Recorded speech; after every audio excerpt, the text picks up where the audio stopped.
بسم الله الرحمن الرحيم الحمد لله رب العالمين والصلاة والسلام على سيد المرسلين وعلى آله وصحبه أجمعين أما بعد فقد قال الله تعالى في القرآن المجيد بعد أعوذ بالله من الشيطان الرجيم بسم الله الرحمن الرحيم والفجر وليال عشر صدق الله العظيم وقال النبي صلى الله عليه وسلم ما من أيام الدنيا أيام أحب إلى الله سبحانه أن يتعبد له فيها من أيام العشر وإن صيام يوم فيها ليعدل صيام سنة وليلة فيها بليلة القدر أو كما قال عليه الصلاة والسلام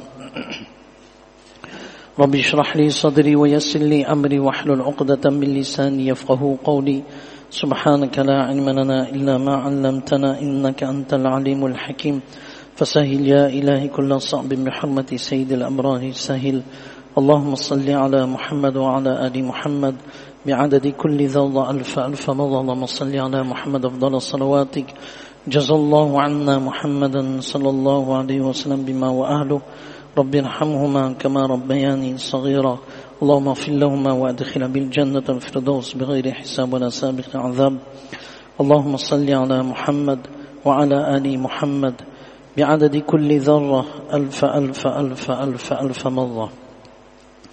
Toutes les louanges appartiennent à Allah subhanahu wa ta'ala, le tout clément, le très miséricordieux, celui qui nous a permis de venir dans la masjid, celui qui nous a accordé la richesse par excellence, le iman, le kalima la ilaha illallah, Muhammadur Rasulullah sallallahu alayhi wa sallam, qui nous a fait naître dans la communauté de Rasulullah sallallahu alayhi wa sallam.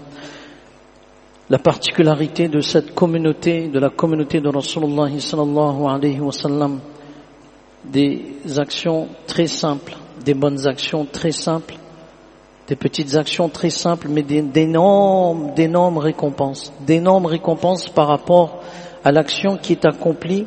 La récompense qui vient de la part d'Allah subhanahu wa ta'ala, elle est énorme, elle est exceptionnelle, elle est grandiose, et ça appartient à la communauté de Rasulullah sallallahu alayhi wa sallam. Et Allah subhanahu wa ta'ala nous donne des occasions et des occasions sans cesse pour nous rapprocher de lui, rester loin de tout ce qui pourrait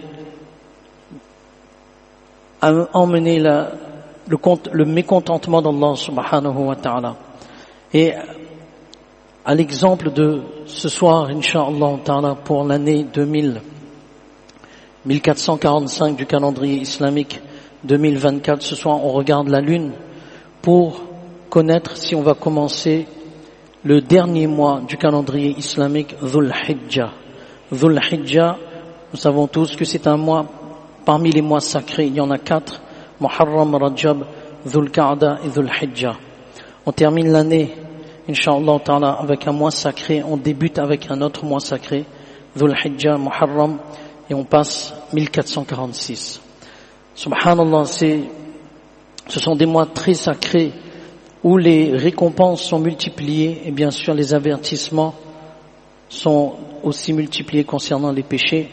Le mois de Dhul Hijjah a une place particulière par rapport aux autres mois sacrés du calendrier islamique. Et nous allons le voir, incha'Allah ta'ala. Wal Fajr, Allah subhanahu wa ta'ala, il fait un serment. Wal Fajr, un qasam, il fait un serment. Allah subhanahu wa ta'ala n'a pas besoin de faire un serment. Mais ici, les commentateurs du Coran disent que lorsqu'Allah subhanahu wa ta'ala, il fait un serment sur quelque chose, c'est pour attirer notre attention sur l'importance de cette chose. Wal Fajr, par l'aube et par les walayalin ashr et par les 10 nuits. Rasulullah sallallahu alayhi wa sallam lui-même, il a commenté ce verset du Coran, les 10 premiers jours et les 10 premières nuits de Dhul Hijjah. Walayalin ashr, les 10 premières nuits et les 10 premiers jours du mois de Dhul Hijjah. Et ça a une importance bien particulière. Rasulullah sallallahu alayhi wa sallam, il a dit en ce sens, les jours durant lesquels Allah subhanahu wa ta'ala apprécie, apprécie le plus les actes de dévotion, sont les 10 premiers jours du mois de Dhul Hijjah. Dans les 10 premiers jours du mois de Dhul Hijjah, il faut savoir que les 10 premiers jours du mois de Dhul Hijjah sont meilleurs que n'importe quel 10 jours de n'importe quel calendrier islamique, même du mois de Ramadan. Les 10 premiers jours de Dhul Hijjah sont meilleurs que les 10 premiers jours du mois de Ramadan. Imaginons un instant, alors que le mois de Ramadan, subhanallah, alors une salat qu'on accomplit dans les 10 premiers jours, cette même salat accomplie dans un autre mois islamique, dans les 10 premiers jours, ça n'a pas aussi un poids que cette salat accomplie durant les 10 premiers jours du mois de Dhul Hijjah. Subhanallah. Et les nuits, pareil. Les nuits au sens où, subhanallah, la nuit qui commence après Maghrib jusqu'à l'aube, les 10 premières nuits, subhanallah, n'importe quelle bonne action accomplie après Maghrib, c'est comme si on a fait cette action dans la nuit du destin. Subhanallah, après Maghrib, si on fait ce qu'on appelle la salat al-awwabin dans le langage, on appelle salat al-awwabin, après les 2 sunnat de Maghrib, on fait 6 rakats, 2 par 2, 2, 2, 2. C'est 12 années d'adoration en récompense en temps normal. Mais là, c'est comme si on a fait ces 6 rakats dans la nuit du destin. Subhanallah. Donc imaginons les récompenses. Maintenant, jeûner durant les 9 premiers jours, Rasulullah sallallahu alayhi wa sallam a dit, un jeûne durant ces jours, les 9 premiers jours, parce que le 10e on jeûne pas, c'est Eid. Les 9 premiers jours, un jeûne équivaut à une année de jeûne. Subhanallah. Comment Allah subhanahu wa ta'ala, il est généreux. Une année de jeûne. Et là on est en hiver. Subhanallah. Ce Sadik c'est 5h30 ou 33. On vérifie. Subhanallah. Et Maghrib, l'adhan de Maghrib c'est 5h43 ou 4h44. Subhanallah. Et si on a des qadha, bien sûr, c'est meilleur de remplacer ces jeûnes qu'on a manqués. Donc pourquoi l'excellence de ces 10 premiers jours, Ibn Hajar al-Asqalani, il dit, en ce sens, montrez-moi un mois dans lequel on peut, en même temps, faire la salat, jeûner, on peut donner sa zakat, ou bien faire une sadaqa, accomplir le hajj. C'est uniquement dans ces 10 premiers jours de Dhul Hijjah. Dans aucun autre mois on retrouve ensemble ces actions, ces types d'adoration. C'est uniquement dans ces 10 premiers jours. Donc c'est vraiment, on donne de l'importance au mois de Ramadan, alhamdulillah. Mais ces 10 premiers jours et ces 10 premières nuits ont une importance. Une sadaqa jariya. On fait l'intention dans la nuit, après Maghrib, une sadaqa jariya, 1 euro. C'est comme si tu as donné dans la nuit du destin. Et la nuit du destin, plus de, subhanallah, nous-mêmes, faisons le compte. Donc tout cela, Allah subhanahu wa ta'ala nous a donné encore cette vie, cette chance de pouvoir vivre, ce souffle de vie. Dans la tombe, après c'est fini. Donc de saisir toutes ces occasions-là qu'Allah subhanahu wa ta'ala, il nous donne. Donc on a vu le jeûner durant ces 9 premiers jours, c'est comme si tu as jeûné une année. Si on a des jeûnes à remplacer, il est préférable de faire. Et le 9e Dhul Hijjah, Rasulullah sallallahu alayhi wa sallam, il a dit, j'espère qu'auprès d'Allah Ta'ala, il expie les petits péchés de l'année qui le précède et celle qui le suit. Donc nous sommes en 1445. On jeûne, incha'Allah ta'ala, aussi le 9e Dhul Hijjah, qui correspond au jour de la réunion, là où nous sommes. Les petits péchés de l'année 1444 effacés, l'année qui vient, 1446 effacés. Subhanallah. On on va commencer l'année, Allah subhanahu wa ta'ala a déjà pardonné tous les petits péchés. Subhanallah. Donc c'est un capital qu'il ne faut pas négliger, insha'Allah ta'ala. Et la nuit, on a vu, donc, comment salat nawafil, etc., demander pardon à Allah subhanahu wa ta'ala. Et ces 10 premiers jours, où il y a une action parfois qu'on oublie. Et il y a une action qu'on oublie. Alors, regardez. Presque le troisième kalima. Subhanallah, walhamdulillah, wa la ilaha illallah, wallahu akbar. Et on s'arrête là. Subhanallah, walhamdulillah, wa la ilaha illallah, wallahu akbar. Ça, il faut lire en abondance. Dans les 10 premiers jours. Subhanallah, walhamdulillah, wa la ilaha illallah, wallahu akbar. Il faut lire ça durant les 10 premiers jours. Après, Hazrat Abu Huraira radiyallahu anhu et Hazrat Ibn Umar radiyallahu anhuma, ils allaient dans les marchés pour rappeler les gens. Lisez Allahu Akbar. Ou bien Allahu Akbar, La ilaha illallah, Allahu Akbar wa lillahi alhamd. Ce takbir-là, en dehors du 9e jusqu'au 13e, la salat de Asr compris, ce takbir-là. Allahu Akbar, La ilaha illallah, Allahu Akbar wa lillahi alhamd. Ce takbir-là, on le lit d'une façon obligatoire après chaque salat farz à partir du 9e Dhul Hijjah après Fajr jusqu'au 13e Dhul Hijjah après Asr y compris, aussi bien pour les hommes que pour les femmes. Mais ce takbir-là, on peut le lire aussi, et il est bien de faire revivre cette sunna de Rasulullah sallam, on peut le lire aussi en dehors de ce moment précis qu'on a vu. C'est-à-dire à partir si on trouve la lune ce soir, le soir aussi on peut le lire lorsqu'on marche, lorsqu'on est chez soi. On peut dire Allahu Akbar ou bien Allahu Akbar, La ilaha illallah, Allahu Akbar wa lillahi alhamd. Parce que Allah subhanahu wa ta'ala, il dit wa yadhkuru ismallahi fi ayyamin ma'lumat. Et pour invoquer le nom d'Allah au jour fixé.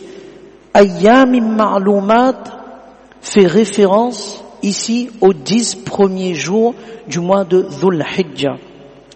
Donc ça c'est une sunna de Rasul sallam qu'il faut faire revivre.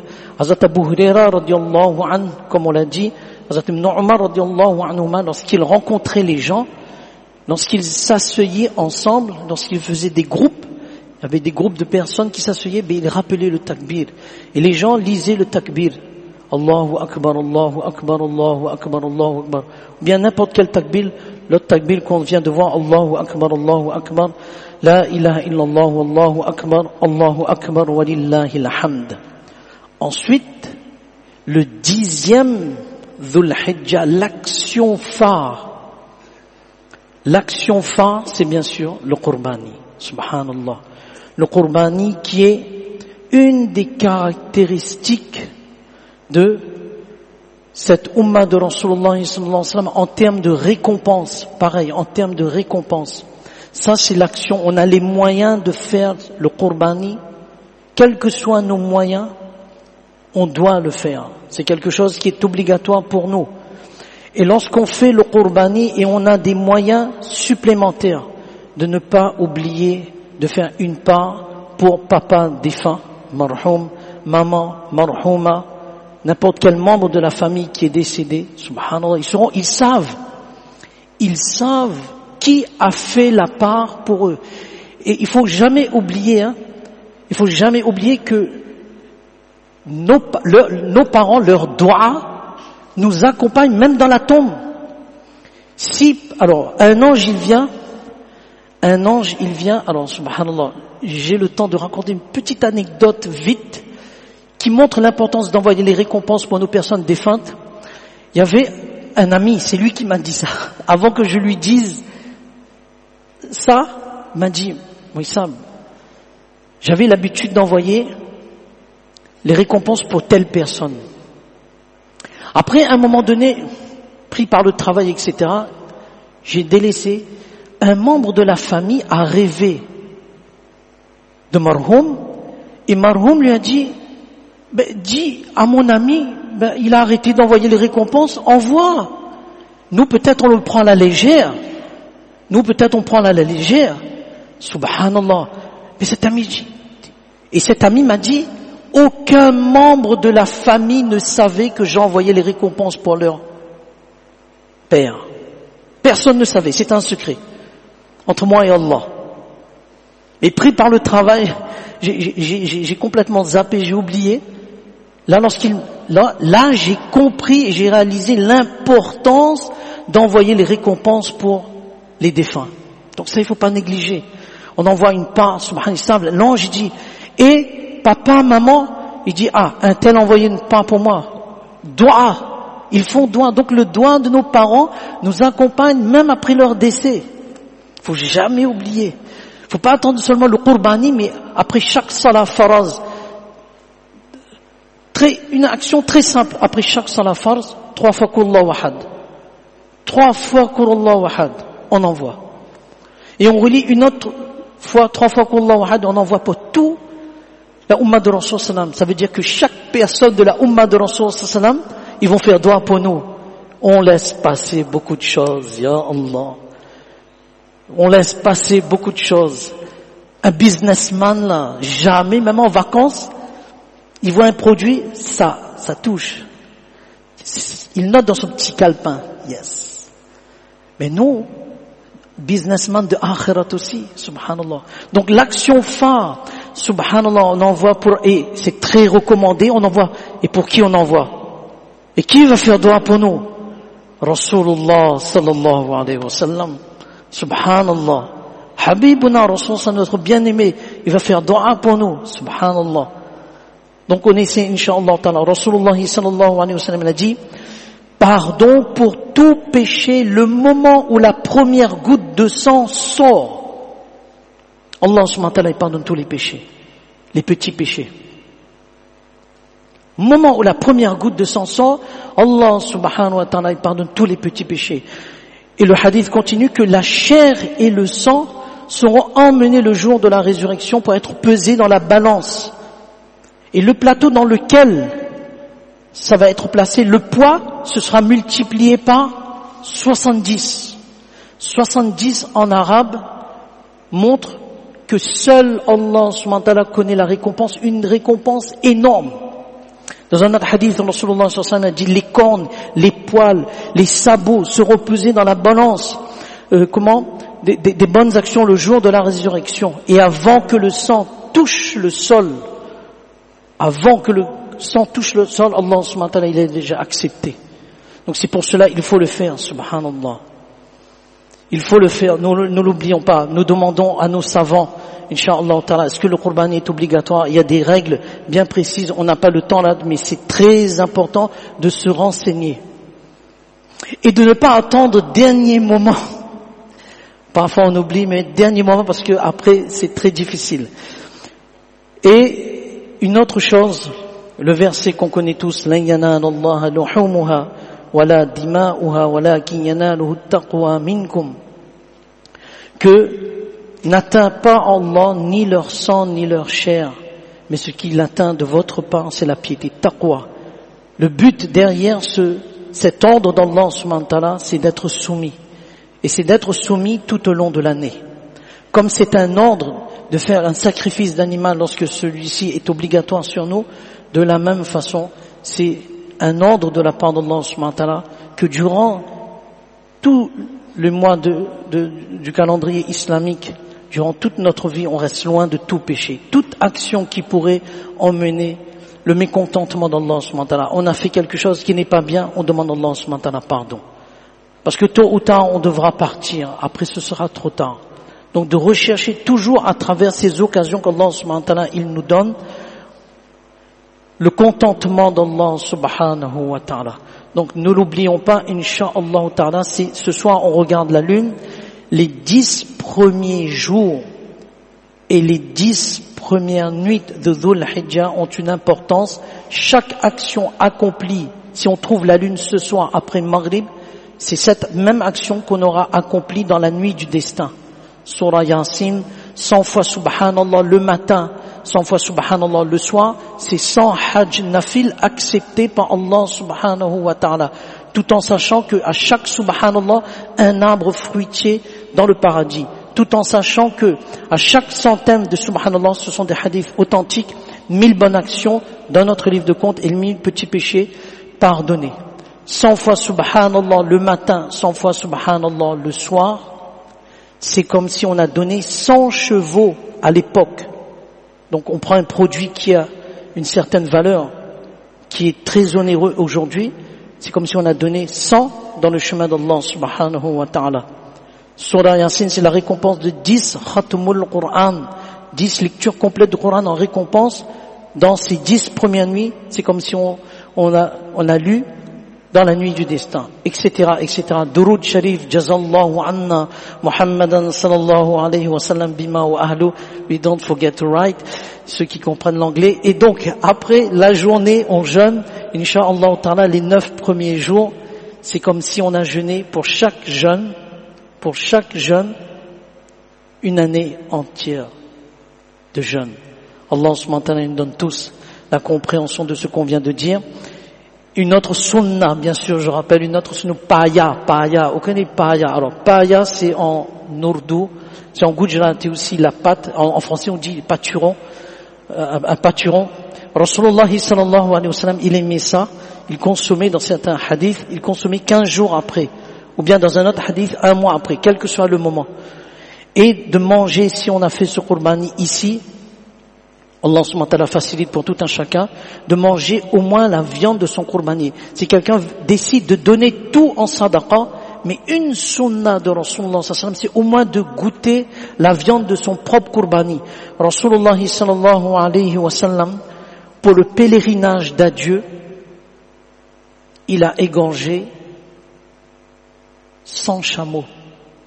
100 chameaux.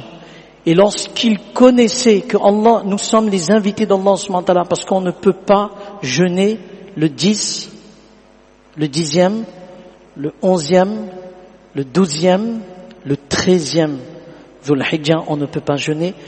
Donc nous sommes les invités d'Allah subhanahu wa ta'ala, au moins de consommer, si on a pu faire le qurbani ici, même si on veut donner après tout en sadaqa, mais de consommer au moins sa viande. Rasulullah sallallahu alayhi wa sallam, il s'est dit, comment je vais consommer la viande de 100 chameaux? Allah subhanahu wa ta'ala l'a inspiré, je vais prendre un petit bout de chaque animal. Chaque animal, un petit bout. Mettre dans une marmite, et Rasulullah sallallahu alayhi wa sallam, il a consommé, et comme on dit la sauce, Rasulullah sallallahu alayhi wa sallam aussi, il a bu. Donc c'était comme un carré. Alors, vraiment, dans la sunna de Rasulullah sallallahu alayhi wa sallam, il y a tout. Il y a tout. Physiquement parlant, psychologiquement parlant, psychiquement parlant et spirituellement parlant, ça c'est sûr. On est gagnant dans ce monde et dans notre monde. Qu'Allah subhanahu wa ta'ala nous facilite tous, incha'Allah ta'ala, notre sacrifice, qu'Allah subhanahu wa ta'ala, il accepte notre sacrifice de tous les jours et notre sacrifice du 10e, 11, 12, incha'Allah ta'ala, et qu'Allah subhanahu wa ta'ala vient en aide à tous nos frères et tous nos sœurs musulmanes du monde entier, au moins qu'on puisse accomplir au moins 2 rakat nafil tous les jours. Remercions Allah subhanahu wa ta'ala pour avoir cette sécurité, cette facilité, Wallah, j'insiste sur ce mot, cette facilité, cette sécurité, et de ne craindre rien, subhanallah, il n'y a aucune insécurité. Combien de nos frères et nos sœurs, Allahu Akbar, Allah subhanahu wa ta'ala facilite. On lit 3 fois qu'Allahu Ahad pour mettre en pratique ce qu'on a dit tout à l'heure. A'udhu billahi minash shaitanir rajim, bismillahir rahmanir rahim. قل هو الله أحد الله الصمد لم يلد ولم يولد ولم يكن له كفوا أحد بسم الله الرحمن الرحيم قل الله أحد الله الصمد لم يلد ولم يولد ولم يكن له كفوا أحد بسم الله الرحمن الرحيم قل الله أحد الله الصمد لم يلد ولم يولد ولم يكن له كفوا أحد صدق الله العظيم. Et si on fait une part, si on a les moyens, on fait une part et on envoie pour tous les musulmans et musulmanes opprimés du monde entier, ces mêmes personnes le jour de la résurrection seront nos intercesseurs auprès d'Allah subhanahu wa ta'ala. Fajazakumullahu khairan.